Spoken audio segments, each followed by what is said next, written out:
Olá amigos, sejam bem-vindos a mais um vídeo do meu canal. Eu sou o Lucas Knaip e vamos falar sobre a MotoGP.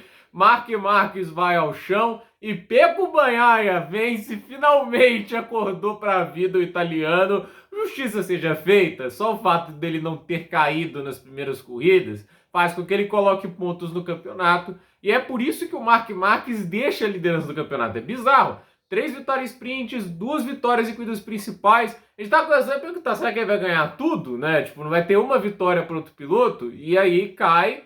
E o Alex Marques vira o líder do campeonato, porque foi segundo em todo o resto e chega em segundo hoje também, né? Só no segundo lugar, né? O Alex Marques vira líder de campeonato de MotoGP antes de ganhar a primeira dele, né? Eu não sei qual é a sensação dessa, né? Mas assim, tá andando com a moto satélite, a Gresini usa duas Ducatis de 2024, né? Ele e o Aldinger estão andando ali com essas motos que podemos falar de defasadas, embora há de se dizer, a defasagem não é grande, como era, por exemplo, no ano passado. As Ducatis de 2024 eram um grande salto em relação às de 2023. As de 2025 são um salto pequeno. A gente vê que em instabilidade nas curvas, essas motos são rápidas. É só olhar o ritmo do Aldinger no final da prova, antes de cair, né? Foi um festival de quedas hoje, né? O Aldinger tava virando mais rápido que todo mundo na pista, né? Ele chegou a virar 2.2.3, né? O Bagnaia na mesma volta tinha virado 2.2.9. Tudo bem, gerenciando, administrando.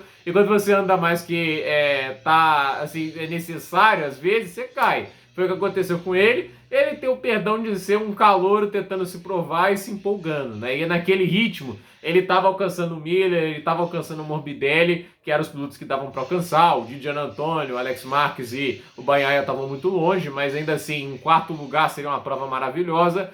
Mas o Marc Marques, né? Tipo, o cara que pode tirar esse título do Marques, pelo que a gente vê nas corridas iniciais, se chama Marc Marques, né? Porque assim, a princípio, ele tá sobrando. Em nível de pilotagem, velocidade, ninguém tá conseguindo fazer frente a ele. A pole que ele fez nesse circuito foi a mais difícil na temporada, né? Que o Di Giannantonio ficou a 1º, mas assim, foi a volta da vida do Di Giannantonio também, né? Tipo, ele não conseguiu repetir esse desempenho na corrida. Não andou mal, tudo bem, né? Fez quarto na sprint, se não me falha a memória, o terceiro hoje na corrida, muito bom, mas assim, ele não conseguiu ter aquele ritmo de corrida. Agora, o Marc Marques, né? Ele é muito superior, mas ele não pode se dar o luxo de cair, entende? Ele não precisa andar a 100% do limite dele o tempo todo. Então, assim, eu acho que nas outras corridas ele inclusive fez um papel de gerenciar, mas nessa semana me parece que ele, sei lá, né? Tipo, viu o Bagnaia mais próximo, o Alex Marques também querendo ameaçar de alguma forma, sei lá.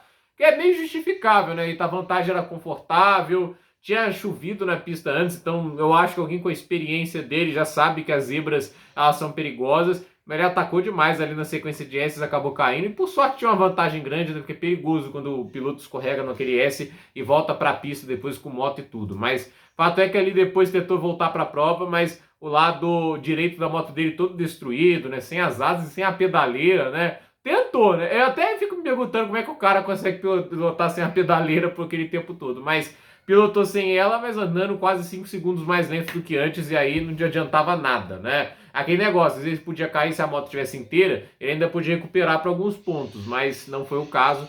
E assim, né, a vitória do Bagnaia largou bem, superou o Alex Marques, o que ele não tinha feito nas corridas anteriores, o que já é ótimo. Ganhou com tranquilidade depois da queda do Marc Marques. O Alex Marques, segundo lugar na corrida, líder do campeonato pela consistência e regularidade. Uma temporada assim, se alguém pode falar que tem uma temporada impecável até agora, é o Alex Marques. Ah, Lucas, mas não fez pole, não ganhou, não importa. Ele não tem a melhor moto do grid, ele tem a moto do kart do ano passado, que é muito boa, mas não é a melhor moto do grid. Então, assim, ele, dentro do que está em mãos, tá fazendo um trabalho mágico. O Alex Marques, assim, ele sempre vai sofrer o fato de ser irmão do Marc Marques, né? Ele ainda não ter ganhado uma corrida enquanto o irmão ganha sem parar, isso é horrível, mas eu acho que ele está fazendo um trabalho maravilhoso e a Gresini sabe disso, né?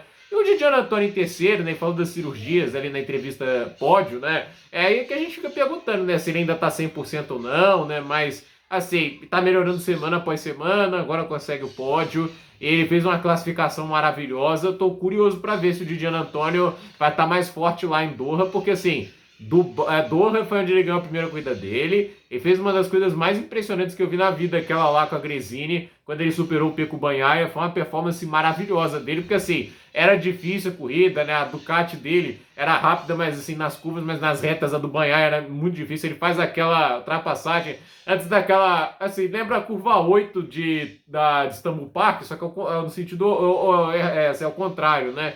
Ele faz a ultrapassagem na entrada, e o Bagnaia tenta dar o troco na reta principal, erra a freada, entende? Eu acho que aquele momento do Di Giannantonio foi realmente fantástico.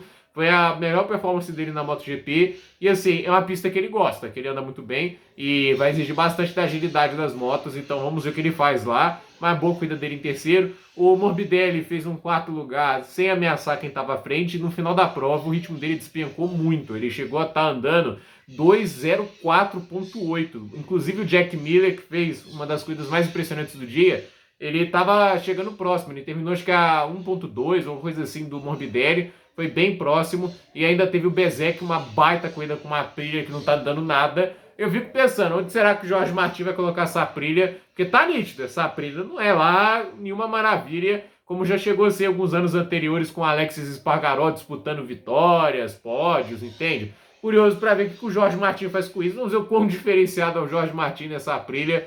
E assim, tem outras corridas para dar destaque, mas quedas ali, ao meu ver, impactantes. O Amir não aproveitando a melhora da Honda, cai o tempo todo. O Zarco fazendo uma corrida genial, assim, porque a Honda dele era. Ele teve um sábado muito ruim, mas a corrida dele tava um negócio fantástico, os duelos que ele tava fazendo com o Aldinger. Então, assim, era lindo ver o Zarco disputando posição. É legal ver ele competindo de novo, mas acabou caindo. Ele tentou se defender ali do Bezzecchi, mas os pneus acabaram, né? Ali não tinha mais pneu. Eu acho que ele tentou ali forçar a defesa por dentro, acabou caindo. Uma pena, porque o Zarco fazia uma corridaça, merecia pontuar.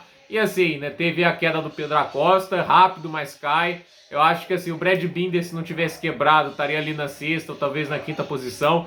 E acho que aí muita gente achou que o Acosta ia passear e sobrar sobre o Binder. Talvez em velocidade ele seja muito melhor que o Binder, mas eu acho que o Binder aqui ainda é muito superior, então não acho que é tão simples assim, né? E não é bom pro Acosta, né? Se ele quer a vaga na Ducati, ele tá sendo vinculado na VR, né? Assim, dizem que a disputa para ter a Ducati principal é ele e o Di Giannantonio, né? O Di Giannantonio com o terceiro hoje, o Acosta caindo, não ajuda a imagem dele, né? O Di Giannantonio, obviamente, vai tentar, eu acho até que ele correu menos riscos, talvez, do que o necessário para garantir ali o pódio, né? Porque ele não precisava forçar demais também para perder esse pódio. Então, assim, vamos ver. Mas o Di Giannantonio, ele sabe do que ele precisa entregar bons resultados. E eu acredito aí com a Costa, ele tá tentando andar mais do que a moto permite. Em alguns momentos erra nas disputas em pista, perde a mão e acabou caindo. Então, assim, agora o Alex Marques é líder do campeonato, mas ele tem que ficar na dele, né? Tipo, ele não se empolgar com isso e falar, ó, vou tentar andar corrida após corrida, ponto após ponto, fazer o que ele tá fazendo. Ele tem que fazer isso e torcer para que a regularidade e a consistência dele lhe dê as recompensas. Porque no final, o Mark Marques tem a melhor moto, ele é o melhor piloto. Se ele continuar caindo, o Alex Marques tem chances. Mas se o Marques tiver mais bom senso, fica difícil. Porque assim, foram 5 etapas antes e o Marques ganhou todas. E ali não parecia que ele estava realmente ameaçado, por mais que alguma outra o Alex Marques ganhasse a liderança em algum momento. Então, vamos ver. O Alex Marques hoje sai líder do campeonato por um pontinho e o Pecco Bagnaia se aproxima. Então, eu acho que assim, é interessante ver como o Mark Marques vai para a próxima prova, porque assim, o contexto que estava confortável e controlável deixa de ser. Agora vira uma prova com um pouquinho mais de tensão, com uma pimentinha extra, porque assim foi desenhado para o Mark Marques pela queda dele. Então, a ver o que vai acontecer nessa próxima corrida. E assim, um destaques negativos da corrida, primeiro para o Fábio Quartararo, né? Porque se o Miller chega na quinta posição com a Yamaha do ano passado, né? Se esperava mais do Quartararo. Tudo bem, a Yamaha de 25 talvez gaste mais pneu, não sei, mas foi uma corrida bem ruim do Quartararo. Esperava mais, pelo jeito a Yamaha não se acerta. E assim, né, tipo, muitas performances um pouco discretas lá no fundo, né, do grid. A KTM para mim é um destaque negativo, né? O Bastianini correu muito bem, inclusive, né? Não classifica bem, impressionante isso, como classifica mal, mas em ritmo de corrida consegue crescer, ele cresceu bastante na corrida. Agora, esse desempenho aí que a gente viu por parte da KTM com essas quebras, nossa, cara, não dá. Eu sei que a empresa tá com um pé fora da MotoGP pela crise financeira que encara no mundo empresarial, mas ainda assim É aquele negócio, eles investiram pesado para ainda estar no grid esse ano. O Maverick Viñales nem conseguir largar, não dá para passar pano para isso. Então, gente, por esse vídeo é isso. Nos comentários, deixe seu like, se inscreva no canal, compartilhe este vídeo e até o próximo vídeo.